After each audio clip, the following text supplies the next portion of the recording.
Okay, so small housekeeping items again, because I'm apparently a housekeeper. All right, first off, there are 15 minutes between sessions, which may seem like a long time, but it might not be. So after a session, if there's another session you want to get to, please make sure to take advantage of, the coffee and things and bio breaks to get to the next session quickly. In addition, the after party today is at, I want to call it the Breakfast Club, but it's not the Breakfast Club. It's a club. What's the Weekend Club? The Weekend Club. There will be buses that pick people up, and it happens right after the last session, 6 p.m., so please come to that. And finally, we have Erik Meijer, who I feel doesn't really need an introduction because he's been super influential in a lot of our thinking. He was part of the reactive Coursera class, and he's responsible for a lot of he's influential behind a lot of the reactive libraries. The Microsoft reactive extensions were pretty much Erik. So I'm really excited to see him here and want to thank him for coming and giving us our keynote.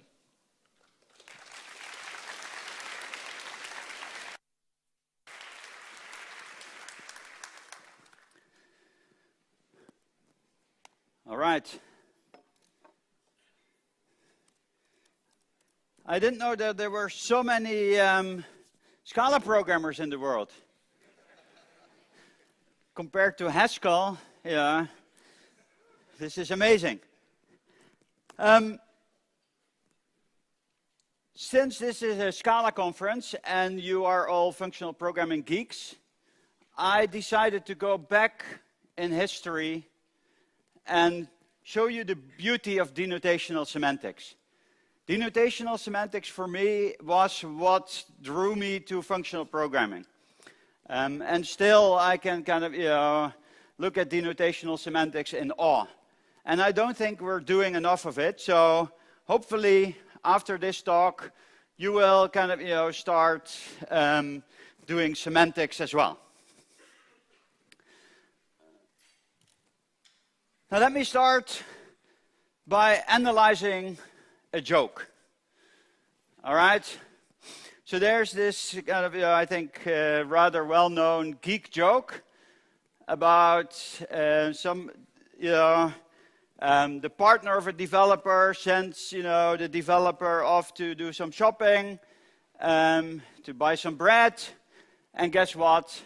The developer comes home with a dozen breads. And I think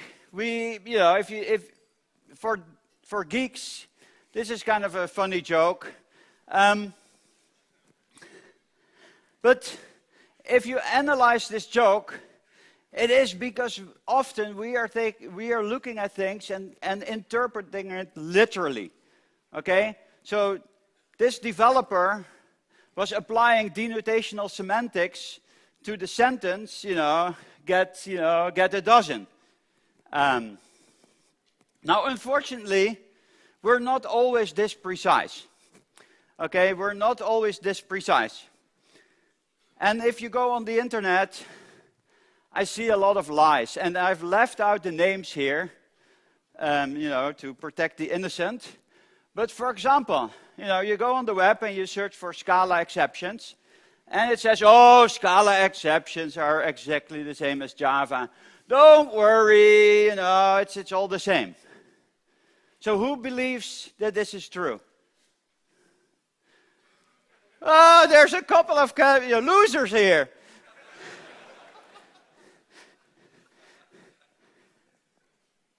I cannot imagine something further from the truth than this.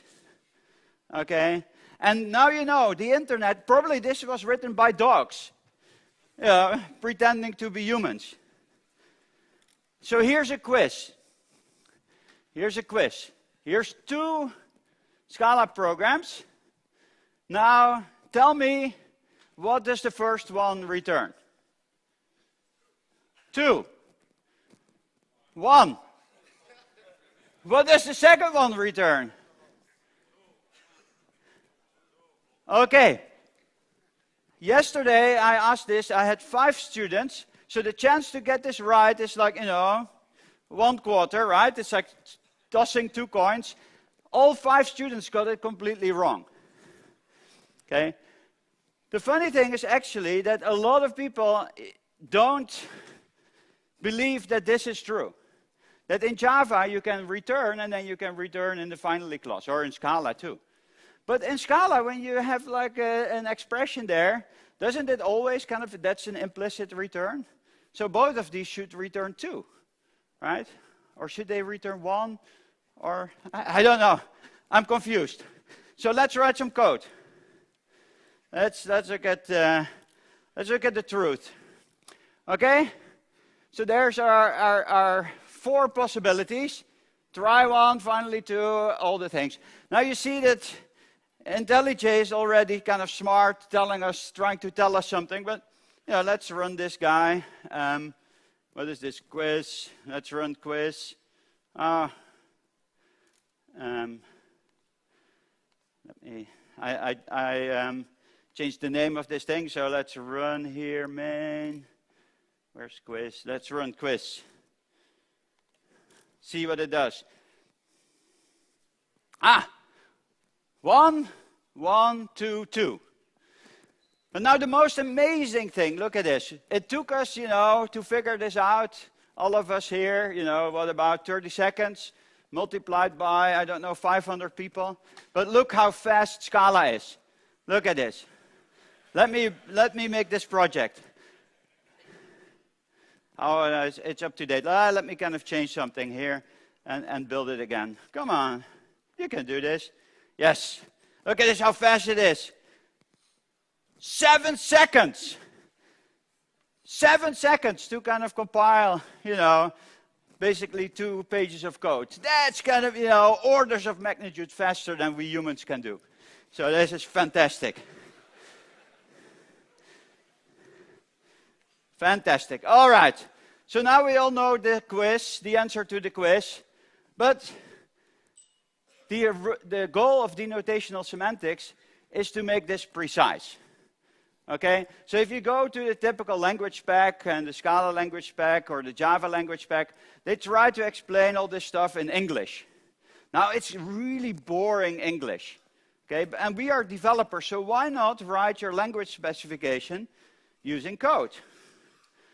So, in the next kind of 40 minutes, we're going to show how to write an interpreter for simple Scala expressions and see what these exceptions really mean.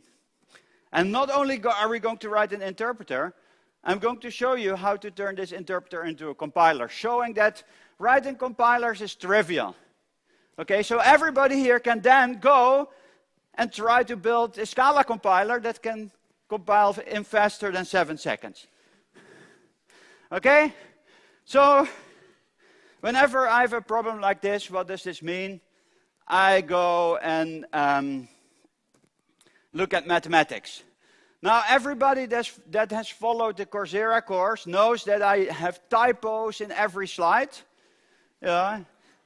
So here, just to keep the tradition, there's a typo in this slide as well. And the funny thing is that people get so upset about these typos. It's like, oh, there's a typo in the slide. But then the internet is full of lies that exceptions in Scala are the same as in Java, and nobody complains about that. What's wrong with us? Okay, but this is Christopher Strachey. And he was the world's first functional programmer.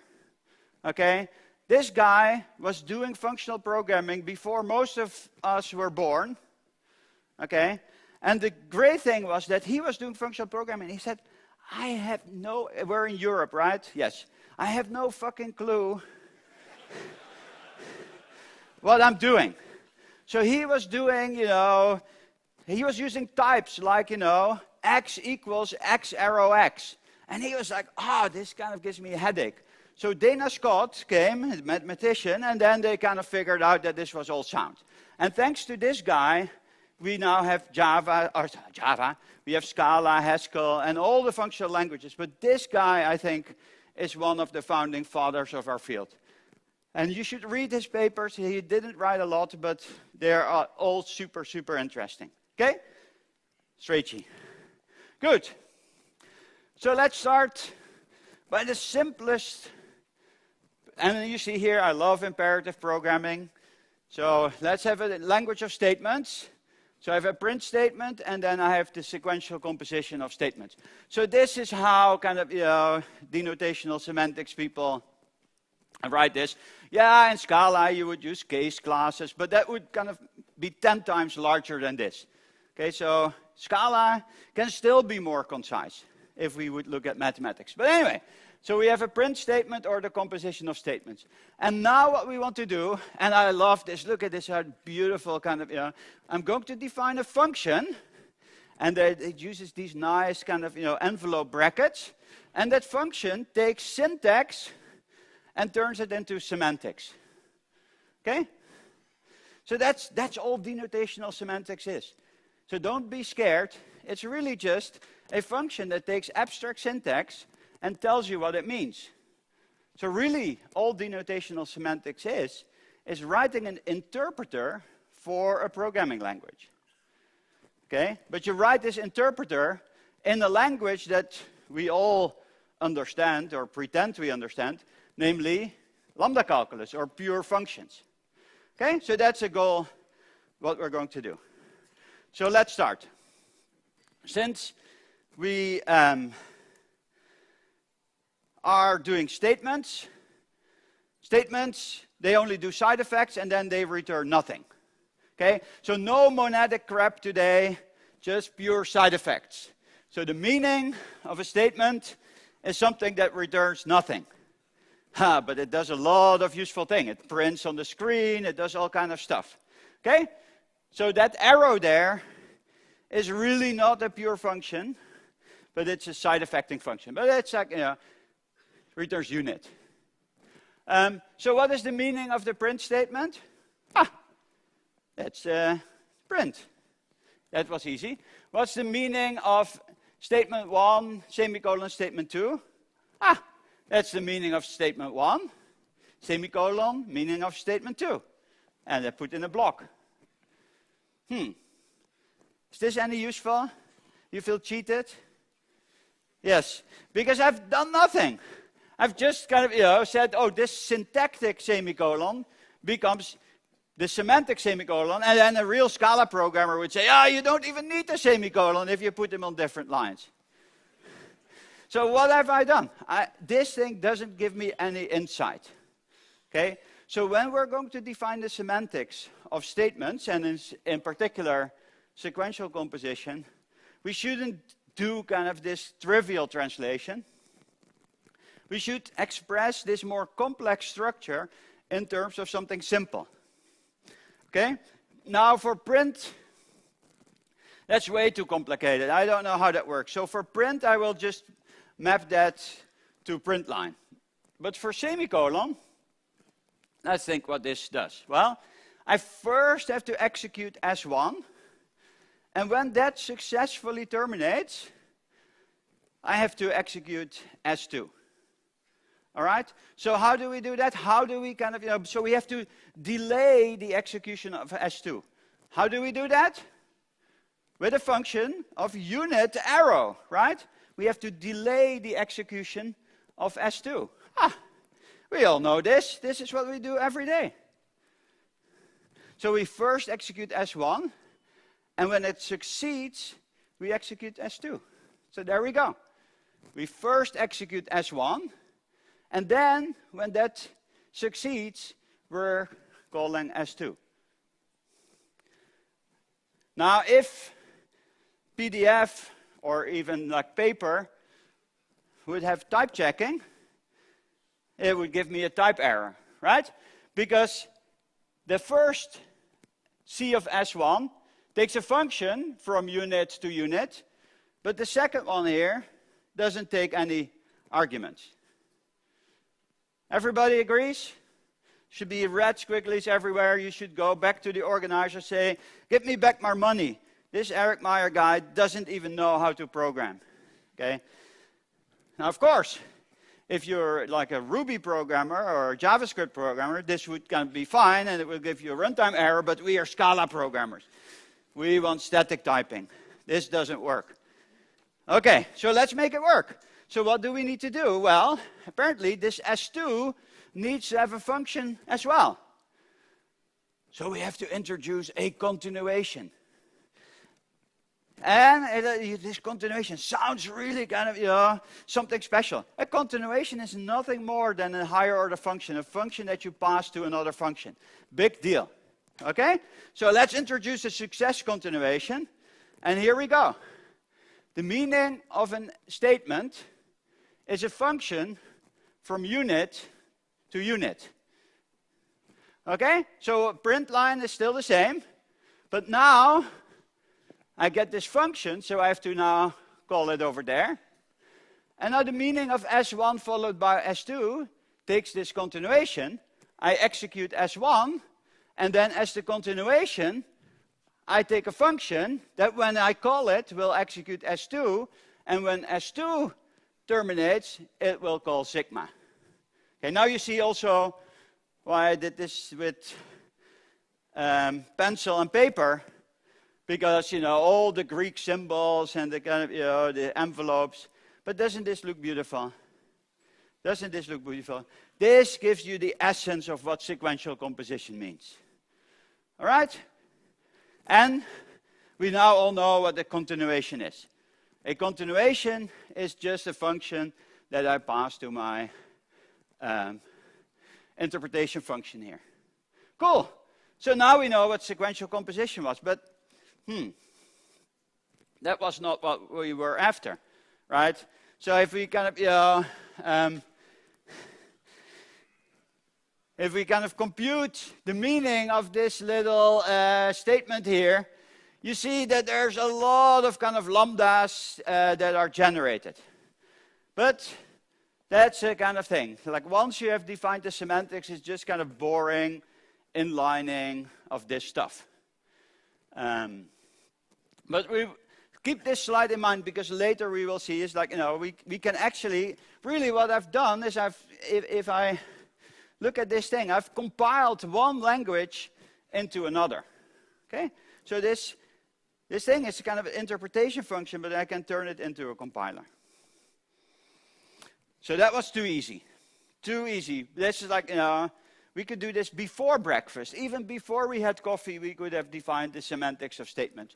So let's add something here. Let's add a return statement, because we remember our goal is to kind of understand what this try finally means with returns and without returns. So let's first introduce the return statement. Okay? So now I've added the last line here, return of a string. And remember we had the continuation here. So when I do return, what can I do? Well, I cannot call the continuation, because that continuation was when this thing successfully terminates, and then I need to do the next thing. But when I return, I need to stop, right? So this is not correct. Plus, it's also a type error, because if you remember here,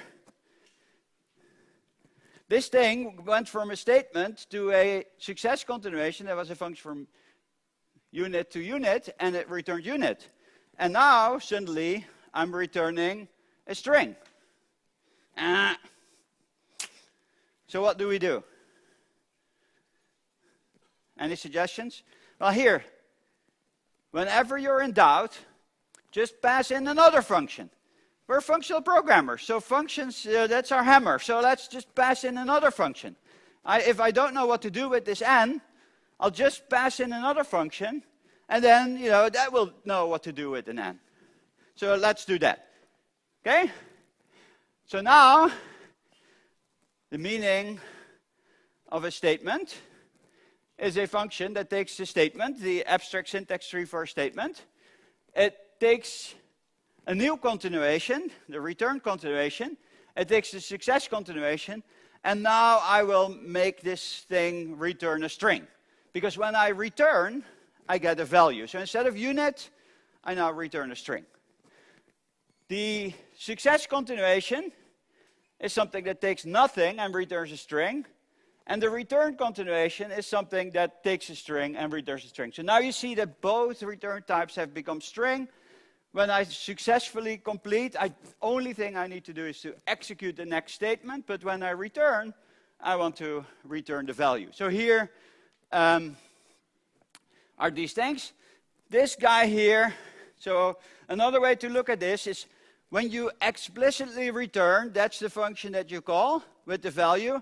When you fall off the end of a statement, that's the function that you call. Okay? So that's the two possibilities. All right. So now it starts to look interesting. So print takes two continuations, the return continuation and the success continuation. And what do? I print, and then I call the success continuation because I need to continue. When I execute S1 followed by S2, I get two continuations. I execute S1. When S1 returns, I need to return. So I pass that function to S1.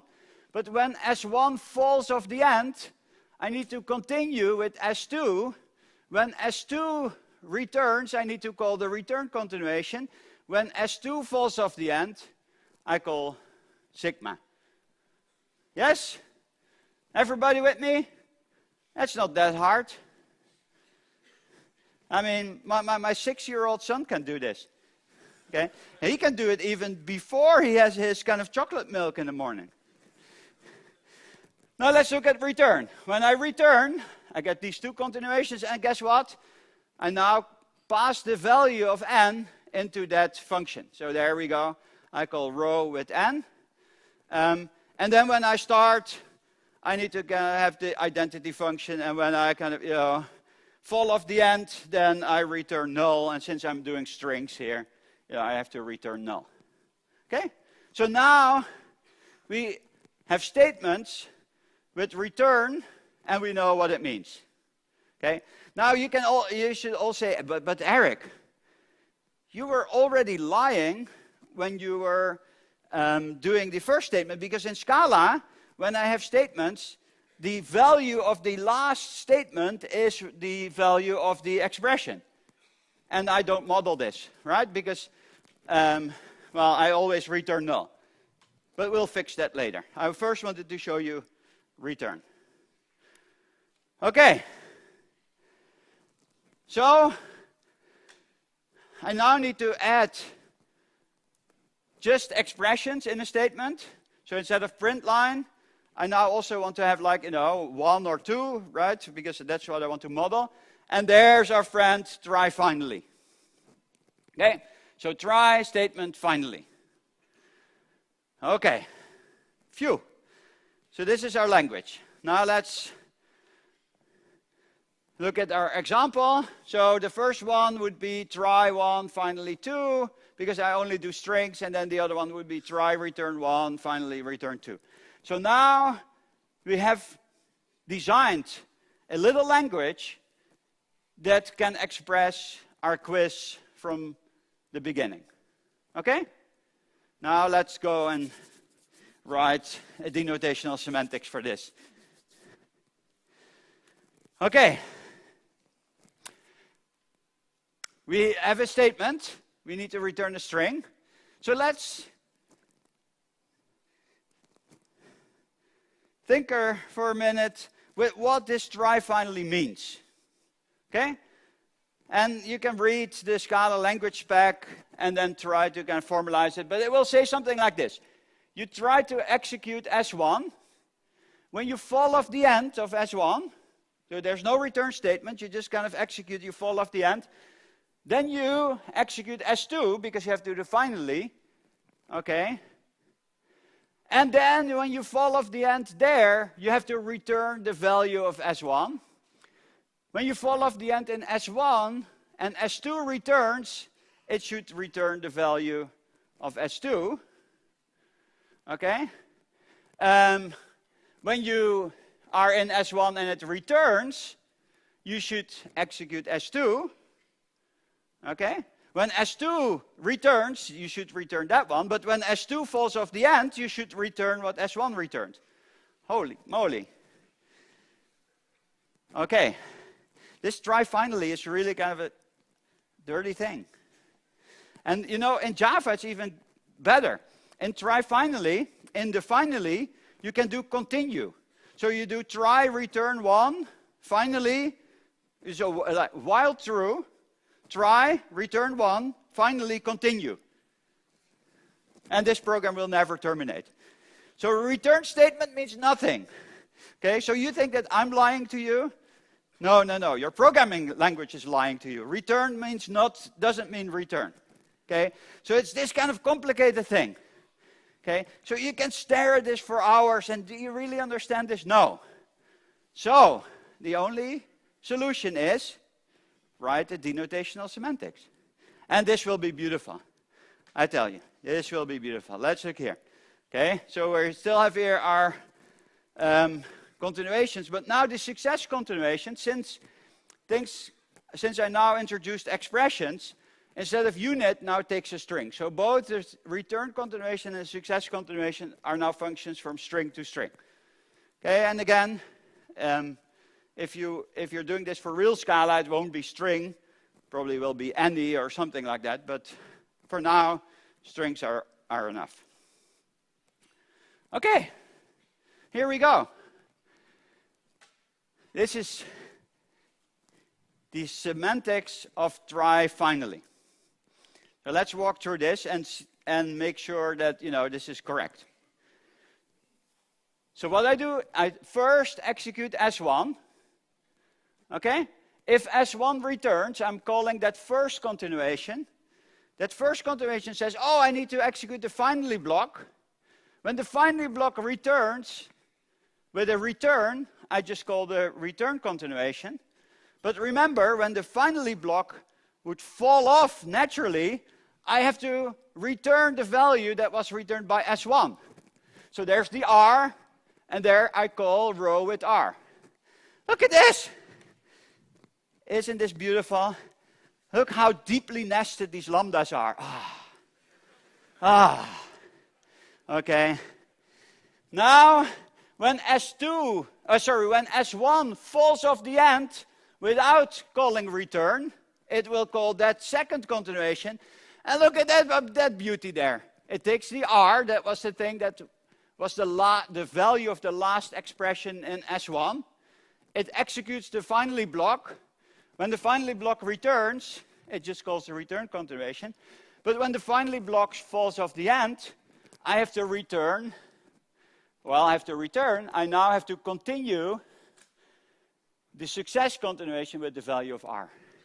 So there you see the subtleness of sigma and rho right there. Is this beautiful or not? Is this functional programming or not? Okay, look at this. Triple nested lambdas, 2 lambdas. Now let's see how this looks in Scala. Let's look at this in Scala. There we go. And of course, you should never believe me. So let's run this code, right? So let's implement this in Scala, and then let's actually run it. So let's look here. Where's my semantics? So here's my program. So this is try 1, finally 2, return 1, finally 2. So here you see, these are the programs now in this abstract syntax. And I will run them later. But now let's look at the semantics. So here's my success continuation. Here's my return continuation. And there's my abstract class statement. And instead of these kind of weird brackets, I'm just defining the apply function, because that's the meaning of a statement. So when I apply a statement, I have to give it 2 continuations. And in this case, I return unit. In the slides, I return string. It doesn't matter, because what I'm going to do here is I'm going to pass as the initial continuation something that prints the result. So, and that was easier to do this. Okay, so here you see what was the semantics of print. Okay, it takes two continuations, it prints, and then calls the success continuation. Now this one was kind of,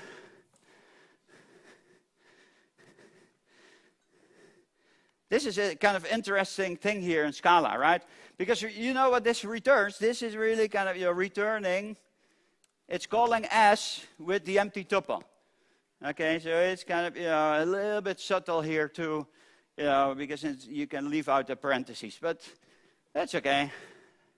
Fair enough. So return takes two continuations, calls the return continuation. This was our expression. Integers in this case, I apply, what I do is I call the success continuation with n, because that's kind of the value of that guy was the value of the expression. Look at this. Just to spice it up a little bit, instead of this S1 semicolon S2, I'll take a whole block of statements. Look at this fault right there. Holy panoli. That looks like token soup to me. I don't know. What is this thing here? Look at this. Now here you can impress your kind of co-workers, right? I write functional programming code. I'm not so sure. I can tell you, to get this thing, type checking and so on, it took me like half an hour. Okay, probably for you to read this, it takes you, I don't know, well, you're smart, so that takes you like half a second. But it's kind of fun. But really, if you look what's up there, that's what it's doing. So it's kind of simple. It's like I'm folding from the right, composing these statements. And there's our try finally. Takes two continuations. It executes S1. When S1 returns with X, it has to call S2. When S2 returns, you return. When S2 falls off the end, you throw away the value, and you return with the value of S1. Yeah? Just as I showed in the paper slides. When S1 falls off the end, you get a value X. You execute S2. When S2 returns, you just return.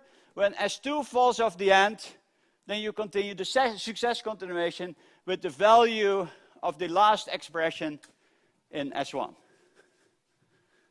Easy peasy. Okay? And you see, this is kind of more or less a one-to-one translation of what I had on paper into Scala. Okay? And the beautiful thing, it works.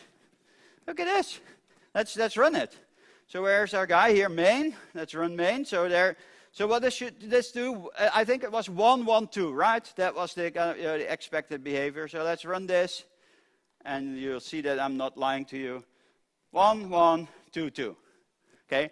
But now you can see that the first one returned by calling the success continuation. The second one returned by calling return, and the last two, the same thing here. So every time there's a return, you return with the return.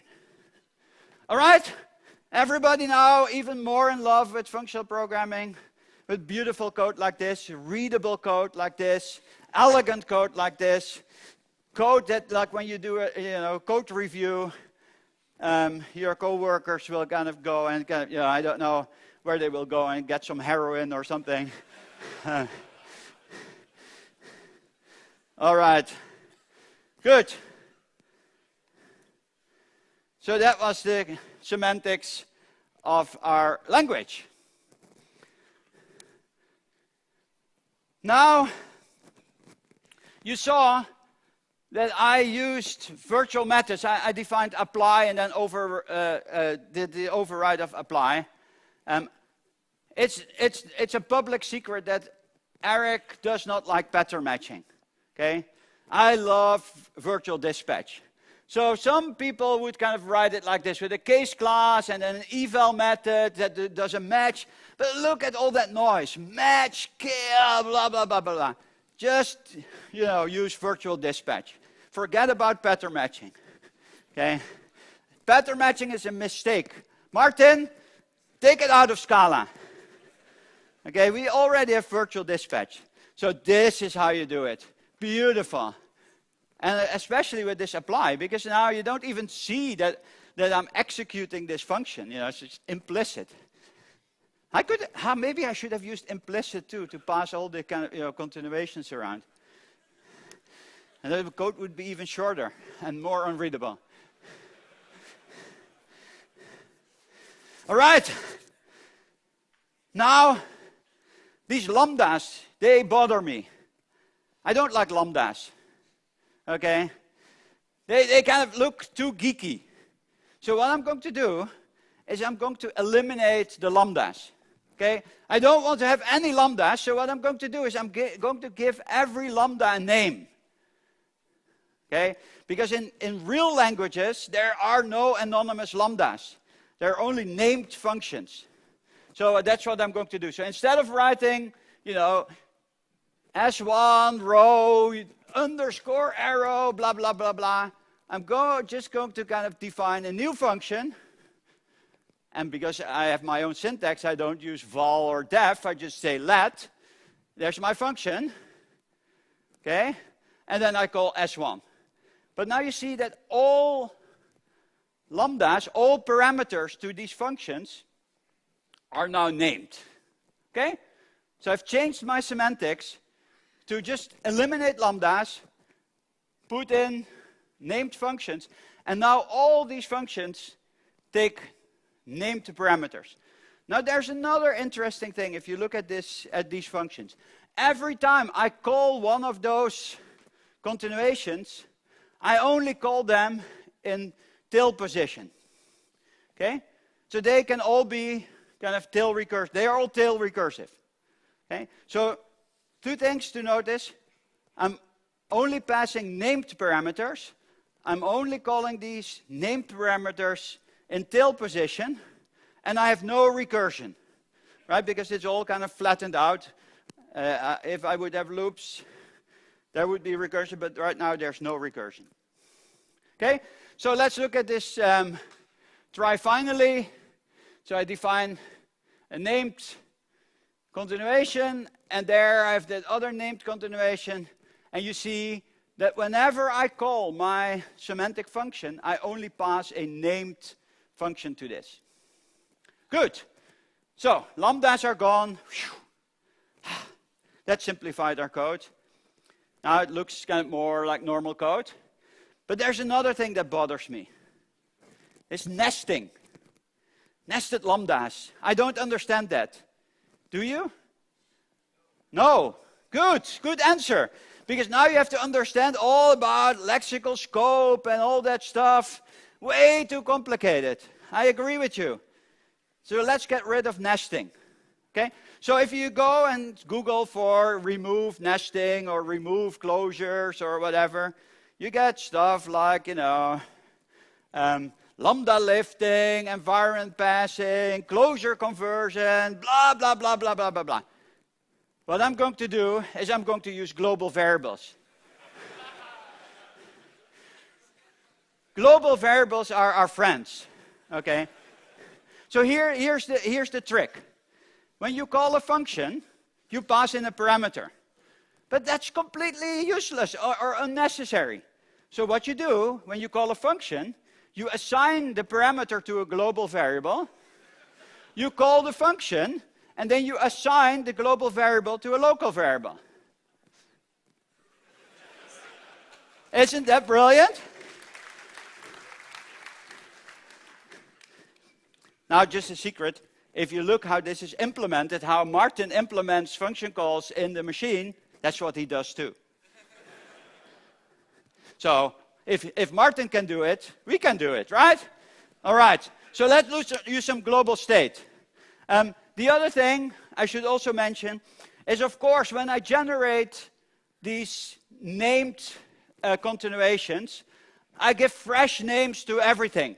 Because, of course, like for the Haskell programmers, this would be really hard, right?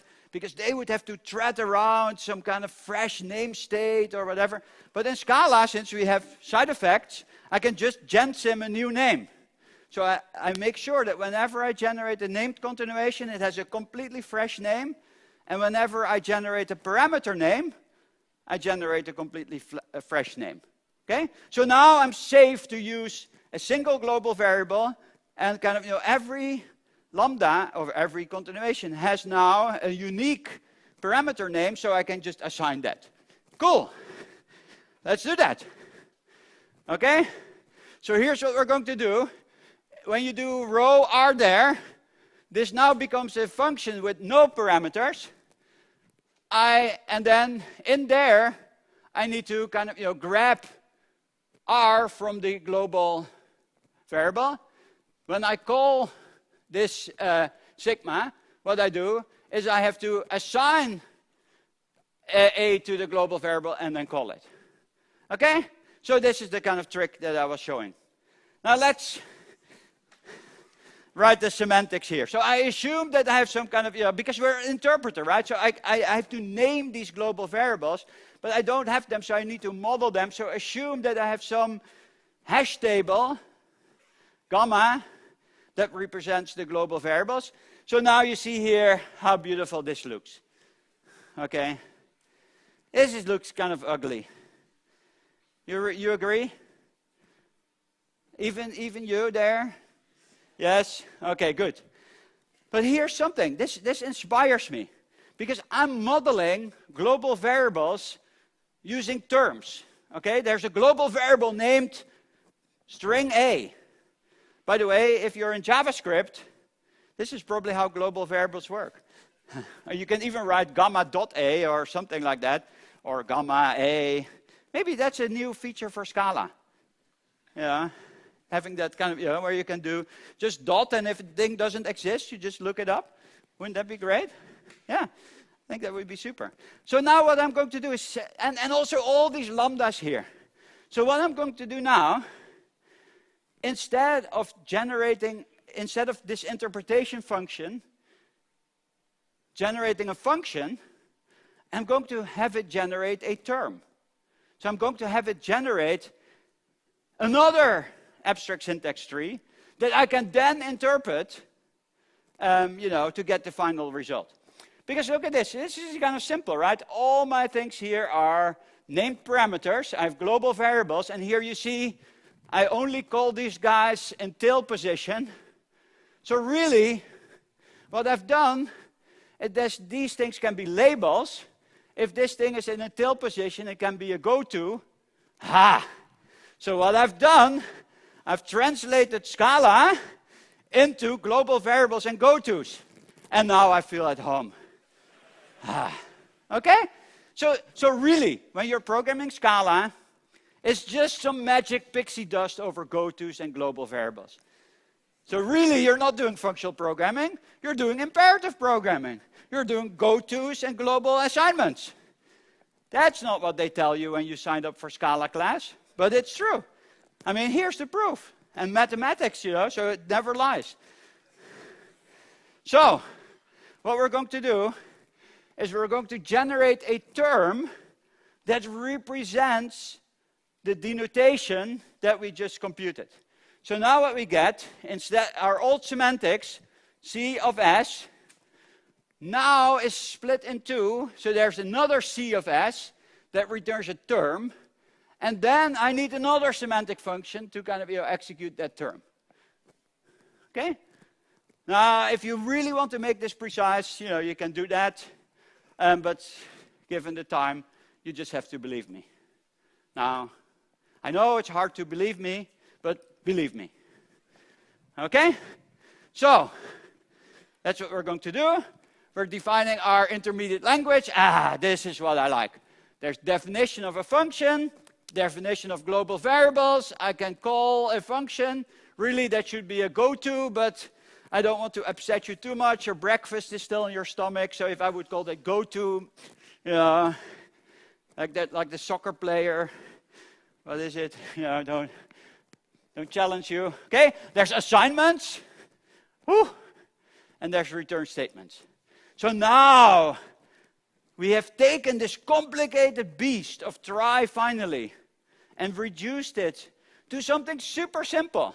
I mean, this is like basic, right? This is like basic 1.0, okay? You know, dim, name equals whatever, return. It's all there. So, let's look at our semantics. The meaning of an expression, I still have these continuations, but this is now a term that does the assignment and then, you know, calls that guy. The return, it kind of does the same. Print is this. So all these things now are syntactic here. So this is really what you see here. That's just calling the constructors. Okay, so it's not creating a function, it's creating a term. But nothing changed. Of course, when I do this in Scala, the type checker kind of, you know, slams me on the wrist and, you know, but hey, this is paper. Okay? So you see that the semantic function doesn't change a lot, except that I don't have to do this gamma with the kind of, you know, strings. I just generate the terms. Let's look at our try catch. I define a couple of, where's the try catch? Oh yeah. What is it here? Yeah. I define 4 new functions, new labels, that start with assignments and then have gotos in them, and then I execute S1. Okay? So this is kind of really easy. I just declare a couple of things, and then, you know, but if you look at what we started with, you know, look at this. There's no lambdas. There's nothing complicated. It's just taking this try-catch and turning it into a set of definitions. Beautiful. Beautiful. Okay? Now, exercise to the reader. Show that this actually gives you the answer. Now, I've already kind of shown you that it actually works. But you can try it out. If you want, I can put this code on GitHub so you can try and play with it. But let's take a step back and look what we did. We started out with something that we had no clue what it meant. Of course, a few people knew immediately what it meant, but most of us didn't know what it meant. We kind of, did some magic with continuations, whatever. We removed all lambdas by turning them into named functions. We removed all parameter passing by using global variables. Then we said, oh, this looks very easy. So instead of doing functions, we created a term. So in like 45 minutes, we have used denotational semantics to generate a compiler. Okay? So writing compilers is trivial. I mean, if we can all do this in 45 minutes, it's easy. Writing compilers is trivial. I mean, everybody can do it. You just start with the denotational semantics, and you refactor that a couple of times, and, you know, a compiler falls out. Easy peasy. Okay? But seriously, this is kind of, you know, how you can write compilers. Now, knowing you, if you know me, you would say, but Erik, this is all cool, but where's the duality? Yeah, every time you give a talk, you kind of go off on this duality. Your company is even called Applied Duality. So where's the duality? Well, there's actually a duality, believe me or not. But before we do that, we have to kind of analyze the semantics a little bit more. If you look at the semantics of S1, semicolon, S2, really what we did is we said, well, that is the semantics of S1 and the semantics of S2 combined in some complicated way. Okay? But go back here. If you look there, the semantics of S1, semicolon, S2, you see that there's the semantics of S1 and the semantics of S2. And then there's some noise around this. Real functional programmers would say, oh, there's too much noise. So I will introduce another function that takes the semantics of S1 and the semantics of S2 and plugs it together. Right? That's what, a proper functional programmer would have done. So they would have written something like this, where this plus is some complicated function that takes 2 parameters. But now everybody says, whoa, whoa, whoa, whoa, whoa, whoa, now I see something. That's a fault. Does everybody recognize a fault? No? What? What's wrong with you? I've shown you a fault R over lists. This is just a fault over statements. And what does a fault do? A fault takes a data structure, say a case class, and it replaces every constructor with a function. That's all a fault does. So this, when you have a denotational semantics, and people say it's compositional. When they say compositional, they just mean it's a fault. Okay, so this thing takes this guy, recurses over the things, and then just plugs them together. Okay? So now we all know what a fault is. Just a recursive function that goes over a case class and just kind of plugs the recursive calls together. Now, of course, we can call it a fault, but that wouldn't be fun. The real name for that is a catamorphism. Okay? And you would write it like this. We'd use these banana brackets. Okay? Just to make it look more cool. So what you do is you replace semicolon with plus, and you reduce try finally with times, where times is some super complicated expression. But again, what you're doing is you're defining the semantics of something complicated in terms of some combination of the semantics of each part and plugging them together. Okay? So really, what is denotational semantics? Denotational semantics is a catamorphism over syntax trees. Now, isn't that beautiful? So, I spent 50 minutes on this to just do catamorphisms over syntax trees. That's trivial. Okay? So if you're doing a fault over a list, that fault R that I showed you, you're doing denotational semantics of lists. So everybody here has been doing denotational semantics without even knowing. And by the way, fault left, that's not, fault right is the kind of the real thing, okay? Fault left is, now here's an exercise. If you think, I use this as an interview question. Define fault left in terms of fault right. Okay, try it. If you cannot do it within 30 seconds, this is a great interview question in front of the whiteboard. The candidate will start sweating. And, but if you just follow the types, it's trivial. But it's good to see them wash. I've seen people kind of cry when they couldn't solve it. And recently on Reddit, I've been called a genuine asshole. So I think they were true. All right. So denotational semantics is a catamorphism over syntax trees. Now, what is the dual of a catamorphism? That's an anamorphism. It's not an aneurysm or whatever. It's not a medical thing. An anamorphism, like a catamorphism, takes a data structure, a case class, recurses over it, and turns it into a value. An anamorphism is the opposite. It takes a value and it kind of breaks it apart and creates out of that a syntax tree or a data structure.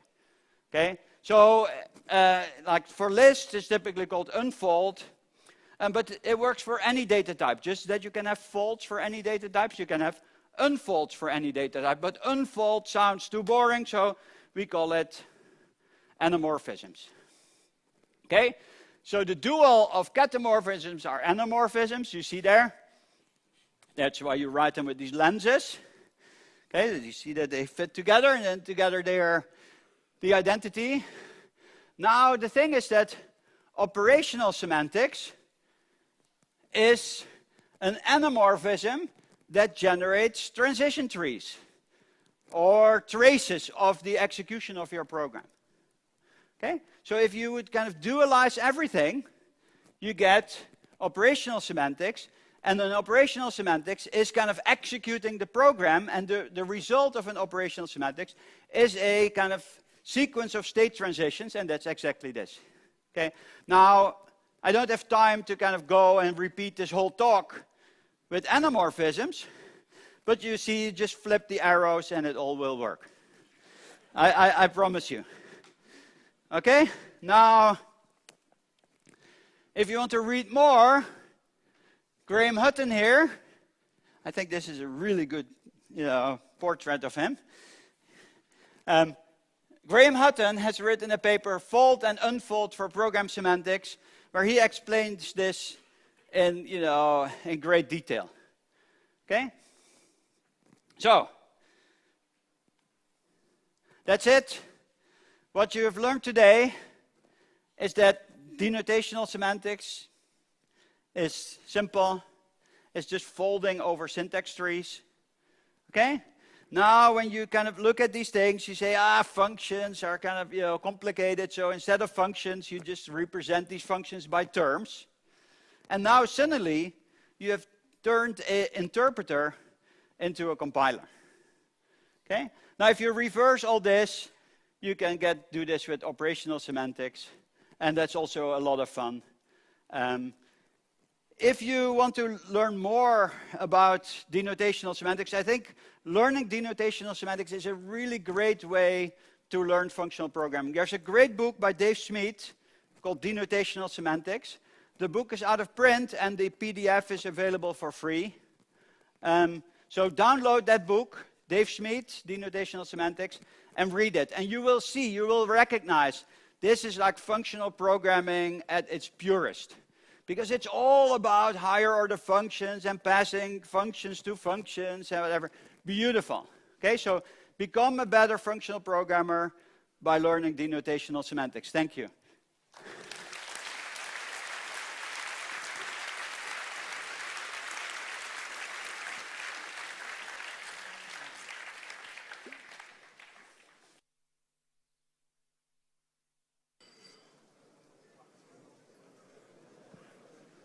Are you taking questions? We're already leaving, so.